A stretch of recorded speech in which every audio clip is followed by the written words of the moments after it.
आता प्रामुख्यानं कामं अशी कोणती राहिली आहेत, कोणत्या समस्या आहेत तुमच्या इथल्या? समस्या अनेक आहेत. वेळच्या वेळेला घंटागाडी नाही येत काय, किंवा कचरा वगैरे नीट बघितला जात नाही, आणि हे नगरसेवक एकदा निवडून गेले की परत काही इकडे फिरकत नाहीत.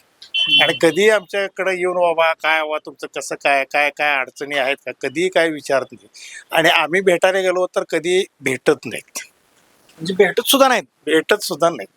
भेटायला गेले की हे कुठं गावात गेले, हे कुठं ह्या साहेबांच्या मिटिंगला, त्या साहेबांच्या मिटिंगला, आम्ही कामातच आहे, आम्ही ह्याच्यातच आहे, आम्हाला काय एवढंच काम आहे का तुम्हाला भेटायचं वगैरे, असे त्यांचे उद्धट उत्तर असतात. खाऊगिरी हा प्रकार फार वाढलेला आहे. प्रत्येक ह्याच्यामध्ये प्रत्येक नगरसेवक येतो तो सगळीकडे टक्केवारी, अगदी रस्त्याच्या कामापासून ह्याच्यापासून सगळीकडे टक्केवारी ह्याच्यामध्ये, ते सगळं बंद होऊन खरा जीवाने कार्यकर्ता जो काम करणार आहे, जनतेची जो सेवा करणार आहे, असा कोणतरी माणूस आम्ही बघायला लागलो. मग तो कोणत्या जातीपातीचा आहे हे आम्ही बघणार नाही.